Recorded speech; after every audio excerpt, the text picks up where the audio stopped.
Olá, pessoal, bom dia, todos bem-vindos. Queria começar comentando um pouquinho com vocês sobre REINF, né? Por que a Confeb escolheu esse assunto de REINF? Falar sobre especificamente uma obrigação acessória, nos fez esse convite e nos convidou aqui os nossos amigos para falar sobre esse assunto. Principalmente se a gente pensar que no último plano de fiscalização, se vocês fizerem uma reflexão em cima dos 9 setores hoje econômicos que foram mais fiscalizados, talvez vocês vão supor que foram a indústria, o comércio, né?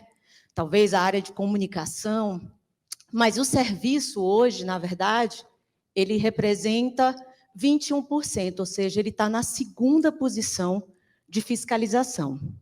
E por causa desse tópico, a gente resolveu trazer essa temática para falar de REINF, né? Por quê? Porque se o governo está fiscalizando, isso nos demonstra que as operações de serviços não estão sendo observadas, nós ainda estamos tendo gaps, gargalos nessas operações, e por isso essa pauta foi colocada aqui para discussão, e eu chamei os amigos para debater um pouquinho sobre esse cenário. Antes deles começarem a falar, só para contextualizarmos todos aqui, a REINF é uma obrigação acessória que contempla principalmente as contribuições, retenções, né, e previdenciárias, e ela tem como objetivo substituir a nossa famosa DIRF. Para quem aqui não efetivamente, Márcia comentou que já foi analista, então tem gente aqui que já conhece um pouco mais essas operações, mas talvez alguns não conheçam, mas é uma obrigação acessória que já existe há muitos anos, e o governo quer mudar essa dinâmica, e principalmente a tecnologia e a forma de fiscalização. Já está vigente desde 2018, e agora, em 2021, nós tivemos a inserção de todos os grupos, os pequenos, os médios e os de pequeno porte, até Simples Nacional, contemplados nessa obrigação. Ou seja, nós vamos continuar a ter essa fiscalização aí muito mais forte em relação a essa obrigação acessória. É a obrigação que o governo efetivamente vai utilizar para acompanhar as informações relacionadas a serviços, tá? E pegando esse gancho, que fiz só um grande desafio aqui, né, Rafael, falar de REINF. Está aqui o meu sócio, que é o Jorge, a gente fala de REINF durante quase 8 horas, durante cursos, falando de todos os impactos. Eu tentei aqui fazer de uma forma muito mais resumida esse assunto, mas eu prefiro aqui abordar outras visões em relação a essas obrigações. Provavelmente aqui nós temos empresas de grande porte, médio porte, que sofreram já com a entrega. Mas o que eu quero alertar a vocês é que nós não vamos parar. A REINF, efetivamente, nós vamos ter agora, no momento, o olhar só em contribuições previdenciárias, mas agora, em 2022, enfim, teremos os demais tributos e, consequentemente, muito mais fiscalização. E, para isso, eu vou convidar aqui os meus colegas para expor um pouquinho das dificuldades que eles enfrentaram ou como é que eles estão tratando esse projeto dentro das empresas. E eu vou começar aqui com o Rafael. Né, Rafael? Como é que é a gestão de compras? Porque a REINF em si, ela tem algumas outras informações, que não só compras em si, tem aquisição de serviços de agro, mas que a gestão de compras, como é que vocês, na APIG, se readequaram para a entrada, efetivamente, dessa obrigação e o que está por vir? Claro. Tudo bem? Bom dia. Bom, primeiro eu quero me desculpar com os mestres de cerimônia, porque Tax, Change and Compliance, Senior Manager na Procter & Gamble, né? Gerente tributário facilitava a vida, mas tudo bem. Desculpa aí, cara.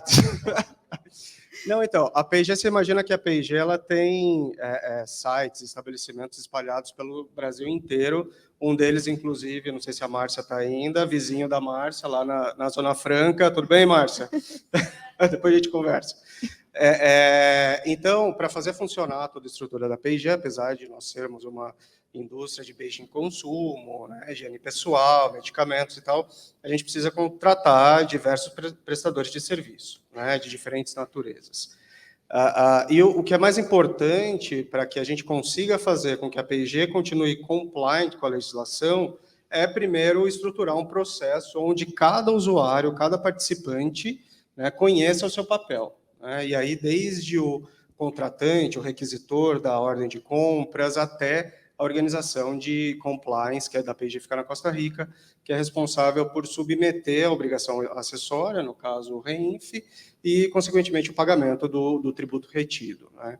Mas mais importante do que isso é que na P&G a gente estruturou de uma forma em que o departamento tributário ele é responsável pela governança de todo esse processo, né? Então, nós somos responsáveis por acompanhar as mudanças da legislação, acompanhar as novas notas, as novas normas, as discussões que aparecem nos diferentes fóruns que a gente faz parte, como o GEIFES, o GETAP, né, Sindosfarma, a BIPEC, e comunicar de forma adequada sempre que a gente precisa alterar alguma coisa nesse processo, principalmente para os usuários que ficam nos sites, né?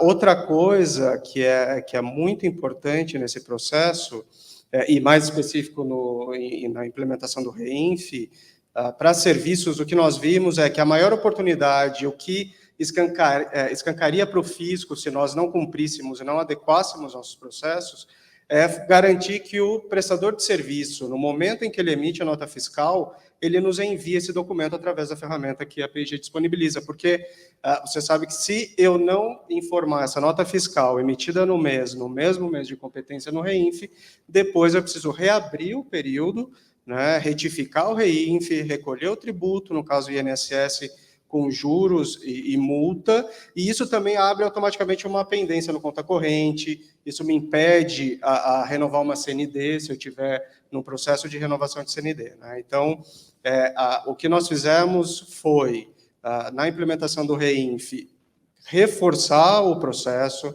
treinar as pessoas, garantir que os prestadores de serviços estivessem em linha com o que nós precisamos, né? E é um trabalho ongoing que a gente tem que fazer todos os meses, porque a gente contrata novos prestadores com frequência, então não adianta eu garantir lá no começo, na implementação, e depois eu não seguir acompanhando e fazendo com que esse processo seja seguido.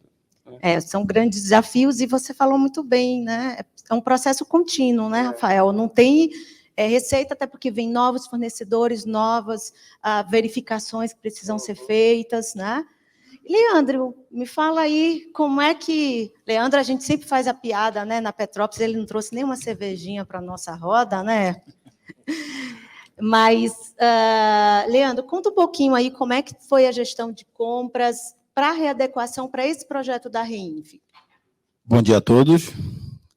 Então, no Grupo Petrópolis, nós fizemos uma estrutura lá em 2016, centralizamos a parte de serviços ao ponto de estabelecer uma meta, primeiramente saber aquilo que nós tínhamos, né? O que nós tínhamos em relação ao número de documentos, o que era gerado com atraso, igual o Rafael bem disse, né? Se não gerar dentro do prazo, paga-se multa.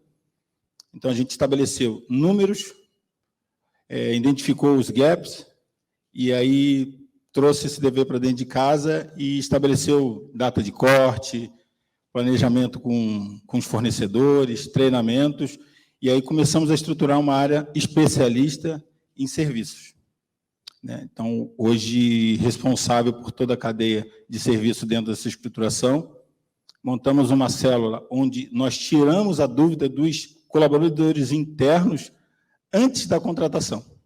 E isso facilita com que os serviços que são contratados, eles sejam feitos de maneira mais clara para o comprador, já com a tributação e a parametrização do sistema de maneira correta.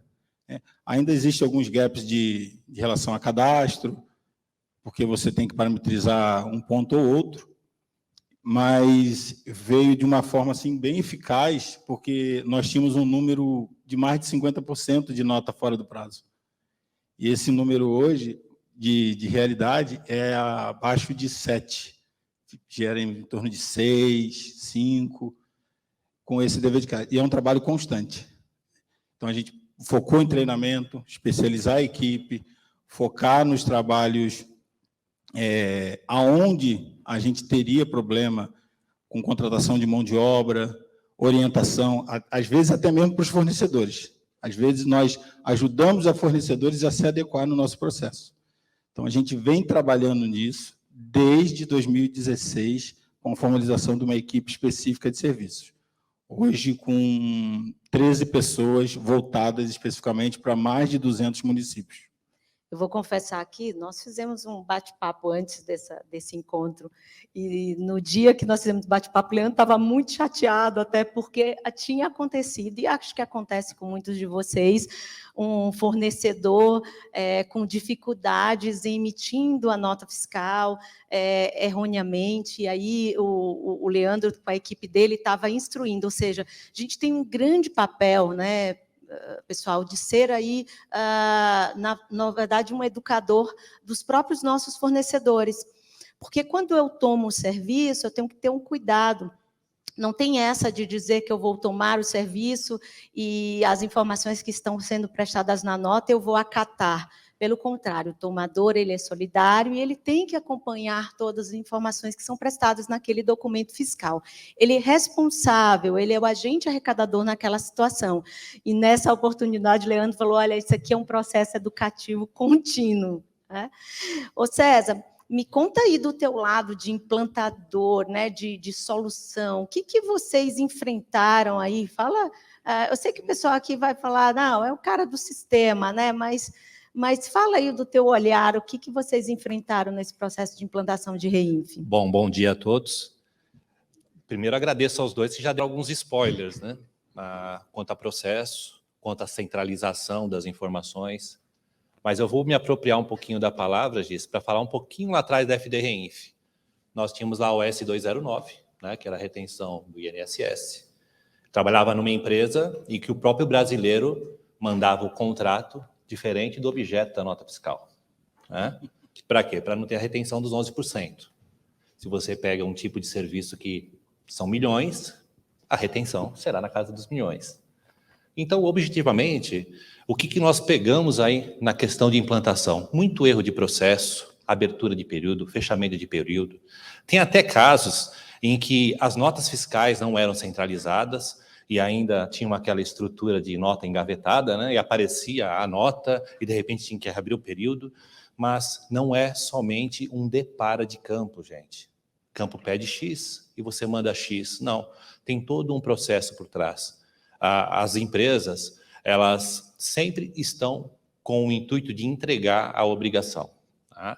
E com toda a questão de evolução fiscal, o que eu vejo, né, e assim, dentro da experiência que a gente vem acompanhando esses anos e até compartilhado aí com meus amigos, com vocês, né, no dia a dia, nós estamos atrás do fisco, por incrível que pareça, né? Bem atrás, porque ele já está na questão de ser compliance e saber o quanto você tem que pagar. E nós, evidentemente, mal sabemos o que temos que fazer. Então, o que eu vejo, o que ocorreu muito, e agradeço até a colocação do Rafael e do Leandro, foi a questão dos processos. A gente entregava a obrigação, mas o processo não vinha uma nota, ou a informação não estava no sistema. E você pode ver que hoje, qual que é a grande chave da palavra? Né? Automação das informações, tirar um pouquinho de quem executa para a máquina fazer eu ter tempo mais de análise. Tá? Bem isso, tá? Não, acho que a gente começou muito bem, já expondo, acho que as dificuldades vivenciadas por todos aqui, e o Leandro trouxe exemplo já, a questão de educação, reunir-se com fornecedores, discutir prazos. Eu costumo dizer, viu, Leandro, que eu brinco, isso tanto, eu falo muito de E-Social e REINF também, e desse TF-Web, nos nossos comitês, e eu brinco muito, eu falo que essas obrigações agora deu a nós um grande desafio, é claro, mas também uma oportunidade. Então, eu deixo a dica a todo mundo, quando alguém tiver algum processo de fornecedor errado, você fala, agora eu não posso mais fazer. Tem REINF aí, e o REINF não deixa mais passar fora do prazo. E isso é ter um processo educativo também para o gestor, né, Leandro? Porque muitas vezes eu libero o serviço, aí você tem ali uma diretoria que fala, não, mas isso aí a gente precisa para agora, né? E você tem que ali, de alguma forma, o fiscal orientar também a gestão, né? Não é só o fornecedor, né? A gestão também. Não, isso é uma verdade, porque hoje nós estabelecemos uma maneira de informar aos nossos prestadores a contratação, porque nós trabalhamos com a Lei 116 de Baixo Braço. Então, quando a gente vai lá, fala, qual que é o serviço que você presta? É esse. Esse está enquadrado aqui. Então, a gente vai por essa linha. E aí, você tem as exceções, você tem as empresas que estão aptas ou não, e às vezes vem um gestor, às vezes de outra área, e às vezes ele te entende ou não te entende. Mas a gente sempre faz de uma maneira clara e explicando as situações e o risco. E bem lembrado, falando que a responsabilidade sempre vai ser do tomador. A Gi também falou que sobre a educação do fornecedor, que o cara fez errado, mas imagine uma pessoa emitir uma nota e utilizar-se de todos os benefícios que fala, redução conforme artigo 122 da IN no tal, redução de 123, e tributar a nota em 3% no serviço de mão de obra. Aí você liga para a empresa e fala, qual que é a base legal que você conseguiu emitir essa nota? Porque ele emitiu, e você vai dar entrada. E depois, essa informação você vai prestar para o fisco. E essa responsabilidade passa a ser sua. O fisco não vai atrás do fornecedor. Ele está ali porque você vai prestar essa informação. Então, essa maneira de educar, de informar, a gestor, de trabalhar, alguns têm uma visão mais clara, de, opa, não entendi, vou fazer o que é correto, passa isso para os fornecedores acatam, alguns agradecem, outros falam, sempre trabalhei assim, nunca tive problema, mas o problema não é dele, o problema é nosso, de quem contrata.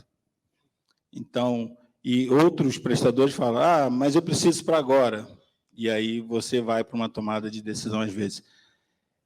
Então, o volume de documento reflete muito isso, então você procura sempre decisões que são permitidas, que já estão lá julgadas, onde você pode aplicar as regras, e isso que é o mais importante. Então, a gente trabalha sempre com a lei e com as informações que a gente tem, orientando a fornecedores, e às vezes educando. E muitos deles agradecem o retorno. Vou passar a fazer certo, eu estava fazendo errado. Eu comentei com o César antes mesmo um pouquinho, que teve um fornecedor que chamou o contador, que ele não concordava com a nossa colocação, e aí, na conversa, ele, não, a orientação é essa. A pessoa vai dar mais trabalho. E aí o contador falou, eu trabalho com a lei, com a legislação, e aqui estou para fazê-la. Então, e quando a gente escuta isso de um fornecedor, é muito bom, significa que o processo para aquele prestador não estava claro do que ele estava fazendo. E de um assunto novo, que recentemente aí está falando, revolucionando aí, que é o mercado da parte de impressão 3D. Então, você tem que adequar, porque nem tudo vai estar na lei. Essa tecnologia, essa modernização, não está clara ali, as prefeituras não se atualizaram, o governo federal não se atualizou para tudo isso que está acontecendo.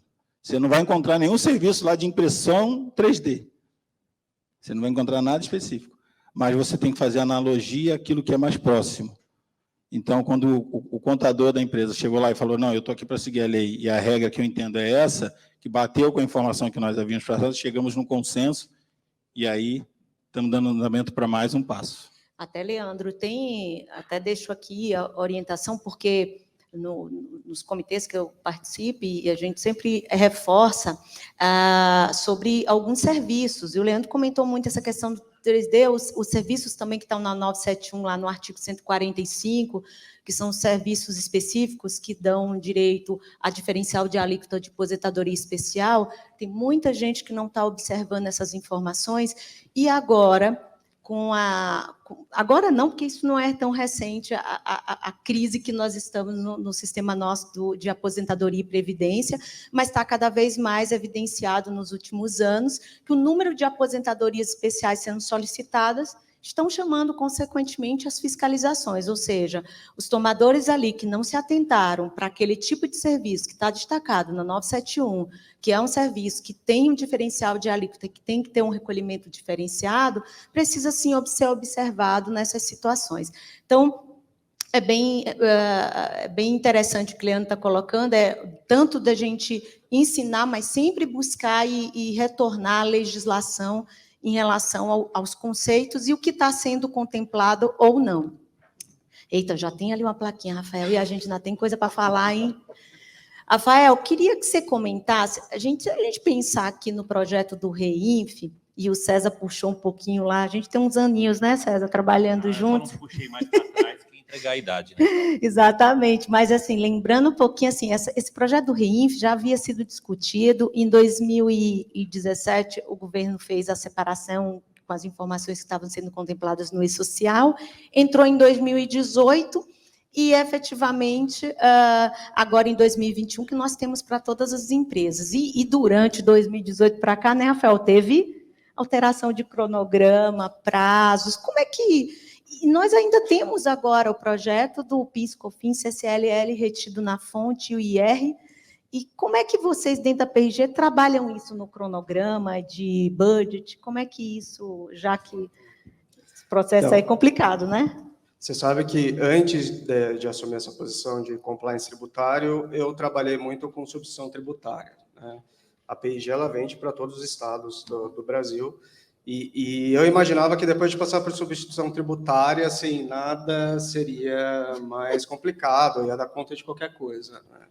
É do engano, porque essa parte de compliance, quando você começa a olhar as notas técnicas, os manuais, e fazendo um link até com uma palestra que teve ontem, né, da Future of Jobs, o que a Márcia falou, o profissional de compliance tributário, ele precisa fazer o link, não só saber ler a legislação tributária, as notas técnicas, mas saber conectar isso com o sistema, né, porque hoje a gente tem muita automação, né, tudo é automático, desde o recebimento da nota até a submissão da obrigação acessória. Então, eu preciso saber ler essa nota técnica, eu preciso entender os impactos para o meu negócio, eu preciso saber quais soluções, quais times eu vou envolver para desenvolver uma nova solução técnica para entregar esse requerimento, né? E, além disso, tem toda essa questão de alteração de cronograma, alteração de escopo. Até pouco tempo a gente estava enchendo o saco do Jorge porque o bloco K vai sair, do bloco K não vai sair, vai ser janeiro, não vai. O REINF mesmo, né? Saiu o piloto e a gente ficou na dúvida, vão implementar as novas retenções ou não. A nota técnica, agora recentemente, 2020-005, essa nota técnica passou por tanta mudança, aí você olha a última versão, tem coisa grifada em amarela, coisa grifada em verde, coisa grifada em rosa, você olha aquilo e você fala, meu Deus do céu, o que vai acontecer, né? Então, o que é mais importante para o gerenciamento de compliance tributária na PG é acompanhar essas mudanças, participar dos fóruns, entender o que está acontecendo e comunicar, né? Existe um board que gerencia a priorização de todos os projetos que nós temos na PIG, sejam eles tributários ou não. E a gente sempre parte da premissa que a prioridade é ficar compliant com a legislação. Então, qualquer requerimento legal, e aí a gente também tem o poder que a Márcia falou que tem lá na BIC, surgiu um requerimento tributário, um requerimento legal, automaticamente ele pula para frente da fila dos projetos e ele é priorizado, os recursos são alocados, o dinheiro é alocado, mas é lógico que ele é finito. Então, a gente precisa saber fazer escolhas para garantir que a PIG e a empresa esteja em compliance com a legislação. Então, não tem segredo, é sempre esse acompanhamento, comunicação, né, pedir para entrar, então a REINF já está lá listada para o momento que ela apareceu, o Bloco K também, e alinhar as expectativas das pessoas que tomam a decisão. Que bom, né? Eu adorei ouvir isso da Márcia também, que a nossa área fiscal está ligada à estratégia, né? Eu acho que tomamos nos últimos 10 anos, 20 anos aí um novo perfil, tanto profissional, como bem colocado pelo Rafael, mas também de posicionamento, como alinhada à estratégia do negócio, né? Mas também, Rafael, pegando um pouquinho da tua fala aí da questão de sistemas, na REINF, para alguns que não são diretamente, não estão lá na execução, ela é uma quebra um pouco também do modelo que o governo estava habituado a trabalhar, né? Então, para quem entrega um pouco de obrigação acessória, anteriormente eu tinha um programa que eu instalava no computador, gerava arquivos TXT nos meus sistemas e fazia uma leitura. Com o novo modelo da REINF, ele traz uma dinâmica muito parecida com o modelo da nota fiscal eletrônica, que eu faço isso no ambiente web, né? E isso foi um grande desafio, né, César, para as empresas de sistemas também, porque você imagina que na hora que eu ouço a reclamação, lá no portal SPED Brasil, eu ouço muitos comentários. Não está funcionando o sistema, mas normalmente se culpa o sistema, mas há, sim, alguns gaps ainda da própria ferramenta do governo, né? Fala um pouquinho para a gente sobre isso. No início, houve aquela mudança drástica, né? Porque, embora a questão de transformar em XML os eventos do e-social, né? Para depois desmembrarmos para a FDRENF, porque o modelo de nota fiscal eletrônica é um modelo massivo de informação e funciona muito bem. Mas a grande evolução técnica foi fazer isso em eventos para ser enviado ao fisco e com eventos de abertura, fechamento e por aí vai. No início, nós tivemos muitas intempéries técnicas, no início, como de toda obrigação, principalmente com a estabilidade do ambiente, tá? O suporte que nós tínhamos lá dedicado para a nota fiscal eletrônica, também nós criamos lá dentro da Thomson uma área específica para a FDRENF. Hoje, assim, até pegando até o gancho do suporte, ontem mesmo eu conversei como que estamos, né? Vem se amenizando, tá? Temos algumas intempéries quanto ao R299, que é a parte de fechamento, que é a demora na lentidão. Mas, como até a Gi colocou, a questão mesmo é essa ambientação, tanto da parte técnica do fisco, tanto da parte técnica de nossos contribuintes, né? Para ter toda essa equalização. Torçamos, né, que a 5G que vem por aí nos ajude, porque tudo tende a migrar aí para a questão de XML, né? Pelo menos eu espero que seja assim, né? É bom enfatizar que essa é uma linha. Tem muita gente que me reclama, eu não gosto muito dos programas validadores, né? Eu não sei se tem alguém apegado aqui que gosta do Java, na hora que instala começa a dar aqueles monte de erro, né? Tem gente que gosta de cada coisa, né? Mas a gente também tem as dificuldades quando vai para o ambiente web. E já sentimos isso com a entrada agora, a partir de que aconteceu em maio, das empresas do terceiro grupo, que representam quase 80% dos negócios no Brasil, que deixou o sistema extremamente lento, o ECAC você não conseguia entrar, e isso mostra que temos muito trabalho pela frente, né? E buscando um pouquinho no trabalho pela frente, para a REINF agora em 2022, eu já antecipei, teremos a entrada dos demais impostos. Eu, uma vez, conversando com uma grande organização, perguntei como era a movimentação do REINF, ela falou, do jeito que está, nós temos só 5% de informações de notas fiscais de serviço. Quando entrar PIS, COFINS, CCLL e IR, aí sim vai pegar, o bicho vai pegar, né? Usando uma expressão. Mas eu queria saber, só para a gente finalizar o nosso bate-papo, como é aqui um pouquinho, o Rafael comentou um pouco do que está se preparando, mas, Leandro, eu queria também que você colocasse o que vocês estão planejando aí para 2022. Para projeto para 2022, a gente tem uma equipe, né, já que trabalha com isso, que acompanha a legislação, que vai acompanhando as notas técnicas. Então, ela vai voltada para poder preparar o sistema para que a nossa equipe trabalhe depois. Então, acaba tendo o foco das pessoas, a especialização daquilo, vem fazendo com que, para frente, a gente dê certo. Então, a gente não teve muitas dificuldades. Acho que foi aí que sem som. Acho que a gente teve dificuldades, como qualquer empresa teve no início, porém, com a equipe focada em preparar o sistema para a gente entender, a gente espera que não tenhamos muitos problemas no futuro, quando entrar os outros impostos. Então, a gente está trabalhando dessa forma, para depois só treinar a equipe que faz acontecer, para dar sequência no processo.